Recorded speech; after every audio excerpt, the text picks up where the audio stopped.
सम्मानित साथियों, नमो बुद्धाय, जय भीम। हमेशा की भांति एक बार पुनः हम लेकर आ गए हैं आवाज का ऑफिशियल यूट्यूब चैनल के माध्यम से डॉक्टर अंबेडकर संदेश।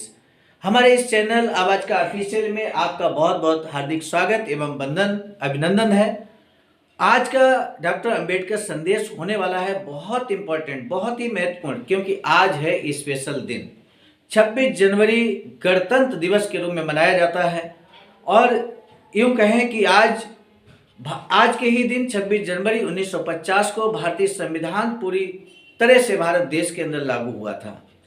पूरी तरह से गणतंत्र देश बना था 26 जनवरी 1950 को, और इसलिए ये 26 जनवरी जो 2023 है, आज जो डॉक्टर अंबेडकर संदेश हम आप तक पहुंचाने की कोशिश कर रहे हैं। इस वीडियो को आप अंत तक जरूर देखिएगा, क्योंकि आज हम आपको बताने वाले हैं कि भारतीय संविधान निर्माण में बाबा साहब की क्या भूमिका थी। अक्सर आपने देखा होगा जो जन सामान्य में कुछ कार्यक्रम ऐसे होते हैं जब ये कहा जाता है कि बाबा साहब ने संविधान में क्या योगदान किया। तो आज हम देखेंगे कि बाबा साहब के द्वारा निर्मित संविधान, बाबा साहब चूंकि भारतीय संविधान के रचयिता हैं, और ऐसे में क्या कुछ उन विद्वानों के विचार हैं, समकालीन विद्वानों के विचार हैं बाबा साहब के बारे में। आज उन्हीं के विचारों को हम आपके समक्ष इस डॉक्टर अंबेडकर संदेश के माध्यम से ला रहे हैं। इससे पहले कि डॉक्टर अंबेडकर संदेश आपके समक्ष हम लाएं, हम आभार व्यक्त कर रहे हैं आदरणीय विजय कुमार बौद्ध जी, जो कि प्रांतीय कोषाध्यक्ष आवाज का बिहार हैं, और साथ ही साथ इस पूरे डॉक्टर अंबेडकर संदेश के मार्गदर्शक के रूप में मिशन नायक बुद्ध मित्र मुसाफिर सर का हम आभार व्यक्त करते हुए आज का डॉक्टर अंबेडकर संदेश आप तक लाने की कोशिश करेंगे। और जो डॉक्टर अंबेडकर संदेश हम पहुंचा रहे हैं आप तक, आज बाबा साहब डॉक्टर अंबेडकर संपूर्ण बाग में खंड 40 से पेज नंबर यहाँ पर 93 है, और यहाँ से हम ये संदर्भ ले रहे हैं। मैं महसूस करता हूँ कि संविधान साध्य है, अर्थात काम करने लायक है। ये लचीला है, पर साथ ही ये इतना मजबूत भी है कि देश को शांति और युद्ध दोनों के समय जोड़कर रख सके। वास्तव में मैं ये कह सकता हूँ कि अगर कभी कुछ गलत हुआ तो इसका कारण ये नहीं होगा कि हमारा संविधान खराब था, बल्कि इसका उपयोग करने वाला मनुष्य अधम था, उपयोग करने वाला मनुष्य खराब था। ये बाबा साहब कहते हैं, और इसी कोटेशन के साथ बाबा साहब संविधान को पूरे देश को समर्पित करते हैं, सदन को समर्पित करते हैं। आज के डॉक्टर अंबेडकर संदेश को, यानी कि आज महत्वपूर्ण दिन है 26 जनवरी 2023 गणतंत्र दिवस के इस शुभ अवसर पर डॉक्टर अंबेडकर संदेश को हम आप तक पहुंचाने की कोशिश कर रहे हैं। डॉक्टर अंबेडकर संदेश जो कि प्रसारित कर रहे हैं हम Buddha Bodhisattva doctor Bhimrao Ambedkar international centre Sarnath Varanasi राज्य उत्तर प्रदेश से, जो कि इस समय आज की डेट में निर्माणाधीन है। आइए देखते हैं क्या कुछ है डॉक्टर अंबेडकर संदेश। 74वें गणतंत्र दिवस की बहुत बहुत हार्दिक शुभकामनाएं। विषय है संविधान का मसौदा। मेरे सम्मानित साथियों, ये जो आज का विषय है, आज का जो डॉक्टर अंबेडकर संदेश है, उसको हम लेकर आ गए हैं आप तक। डॉक्टर अंबेडकर संपूर्ण वाङ्मय खंड 40 पृष्ठ संख्या 93 से 94 तक। आइए देखते हैं क्या कुछ है। लिखा है, संविधान का मसौदा 26 फरवरी 1948 को भारत सरकार के गजट में लोगों की जानकारी के लिए तथा लोगों की राय जानने के लिए प्रकाशित किया गया। करीब 8 महीनों तक वह लोगों के पास था। उसके बाद 4 नवंबर 1948 के दिन डॉक्टर बाबा साहब अम्बेडकर ने उसे संविधान सभा के समक्ष पेश किया। इस अवसर पर उन्होंने जो भाषण दिया उसका संविधान सभा के और देश के इतिहास में असाधारण महत्व है।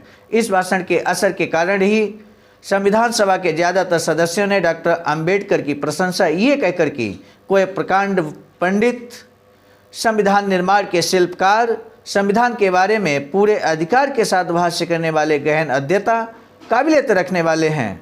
चुनिंदा सदस्यों की इस संदर्भ में भावनाएं व्यक्त करने वाले भाषण हुए, जिनमें से कुछ हिस्से यहाँ दिए जा रहे हैं। सबसे पहला शानदार यहाँ पर प्रतिक्रिया दी है सदन के अंदर टी कृष्णाचारी ने। उन्होंने कहा कि सदन को एहसास होगा कि आपके द्वारा नियुक्त किए गए 7 में से एक सदस्य ने इस्तीफा दे दिया। सम्मानित साथियों, यही बात आपको ध्यान देने की आवश्यकता है और इसकी खास आवश्यकता पड़ती है खासकर गणतंत्र दिवस के दिन जब आप स्पीच देने जा रहे होते हैं और जानकारी के अभाव में आप अच्छा स्पीच नहीं कर पाते हैं। आइए आज के इस डॉक्टर अंबेडकर संदेश के माध्यम से आपको बहुत हेल्प मिलने वाली है। 7 में से एक सदस्य ने टीटी कृष्णाचारी कह रहे हैं कि सदन को एहसास होगा कि आपके द्वारा नियुक्त किए गए 7 में से एक सदस्य ने इस्तीफा दिया, उनकी जगह अन्य की नियुक्ति की गई। एक सदस्य की मृत्यु हुई लेकिन उस पद को भरा नहीं गया। एक सदस्य अमेरिका में थे, उनकी जगह किसी को नहीं दी गई। एक और सदस्य रियासत के कामों में उलझे हुए थे, इसलिए उनकी जगह भी खाली थी। 1 या 2 सदस्य दिल्ली से काफ़ी दूर रहा करते थे और उनकी सेहत ठीक नहीं थी, इसलिए वह भी उपस्थित नहीं रह पा रहे थे। सो अंततः संविधान बनाने की जिम्मेदारी डॉक्टर बाबा साहब अम्बेडकर पर आई और उन्होंने ये काम पूरी जिम्मेदारी के साथ सफलतापूर्वक पूरा किया। उनका ये कार्य प्रशंसनीय है, इसमें कोई दो राय नहीं। हम सब उनके प्रति कृतज्ञ हैं। काजी सैयद करीमुद्दीन संविधान का मसौदा विचारार्थ रखने के प्रस्ताव पर डॉक्टर अंबेडकर ने भूमिका में जो वक्तव्य दिया उसके लिए मैं उनका अभिनंदन करता हूँ। उनका भाषण ध्यान देने योग्य था और मुझे यकीन है कि आने वाली पीढ़ियाँ उन्हें महान संविधानकर्ता के रूप में जानेंगी। ये कमेंट किया, ये प्रतिक्रिया दी है सदन के अंदर काजी सैयद करीमुद्दीन ने। डॉक्टर PS देशमुख क्या कहते हैं बाबा साहब के बारे में, आइए जानते हैं। लिखा है, मेरे सम्माननीय मित्र डॉक्टर अंबेडकर का भाषण उच्च कोटि का था। प्रस्तुत किए गए मसौदे पर दिया गया वह प्रभावपूर्ण वक्तव्य था। सब जानते ही हैं कि वह एक प्रख्यात अधिवक्ता हैं और मुझे लगता है कि उन्होंने अपनी जिम्मेदारी पूरी तरह से निभाई है। अगर उन्हें पूरी छूट मिलती तो इस संविधान को भी शायद अलग रूप दे पाते। डॉक्टर जोसेफ अल्वन डिसूजा क्या कहते हैं बाबा साहब के बारे में, आइए उसको भी हम जानने की कोशिश करते हैं। सम्मानित साथियों, लिखा है, शुरुआत से लेकर आखिर तक विद्वानों को शोभा देने वाला कार्यक्रम, स्वीकार योग्य, तुलनात्मक नजरिए से श्रेष्ठ संस्मरणीय दस्तावेज डॉक्टर अंबेडकर और उनकी मसौदा समिति ने प्रस्तुत किया है। दिनांक 4 नवंबर 1948 के दिन संविधान का मसौदा संविधान सभा के समक्ष पेश करते हुए बोधिसत्व बाबा साहब डॉक्टर अंबेडकर ने कहा, अध्यक्ष महोदय, मसौदा समिति द्वारा पारित किया गया संविधान का मसौदा में विचारार्थ इस सदन में मैं प्रस्तुत करता हूँ। 29 अगस्त 1949 के दिन संविधान सभा में पारित प्रस्ताव के अनुसार इस मसौदा समिति की नियुक्ति की गई थी। संविधान सभा द्वारा नियुक्त केंद्रीय अधिकार समिति, केंद्रीय संविधान समिति, अल्पसंख्यक और आदिवासी क्षेत्र आदि की प्रांतीय संविधान समिति और मौलिक अधिकार सलाहकार समिति की रिपोर्ट के अनुसार संविधान सभा द्वारा लिए गए निर्णय पर आधारित संविधान निर्माण की जिम्मेदारी मसौदा समिति को सौंपी गई थी।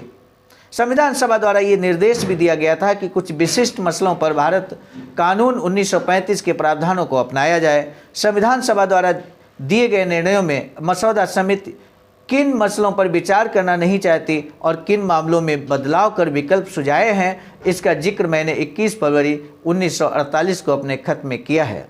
इस अपवाद को छोड़ दें तो संविधान सभा द्वारा दिए गए अन्य सभी निर्देशों का मसौदा समिति ने ईमानदारी से पालन किया है, ऐसा मेरा विश्वास है।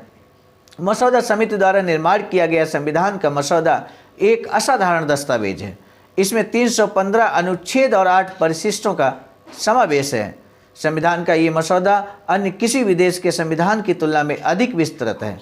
ये मानना ही पड़ेगा। जिन्होंने इसे पढ़ा नहीं है उन्हें इसकी महत्वपूर्ण और विशेष खासियतों का पता नहीं चल पाएगा। संविधान का ये मसौदा 8 महीनों तक लोगों को पढ़ने के लिए उपलब्ध था। मित्र, समीक्षक और विरोधियों के लिए इसके प्रावधान प्रतिक्रिया प्रकट करने के लिए इतना समय काफ़ी था। इनमें से कुछ प्रतिक्रियाएं अनुच्छेदों का अर्थ न समझने के कारण व्यक्त की गई हैं। ऐसा मैं निश्चित तौर पर कह सकता हूं कि जो भी आपत्तियां उठाई जा रही हैं तो उनका जवाब देना ही पड़ेगा। इन 2 वजहों से इस मसौदे को विचारार्थ प्रस्तुत करते हुए मैं आपका ध्यान संविधान के प्रमुख मुद्दों की ओर दिलाना चाहता हूं। साथ ही जो आपत्तियां उठाई गई हैं उनका जवाब भी देना चाहता हूं। सम्मानित साथियों, हम आज के वीडियो को यहीं पे समाप्त कर रहे हैं।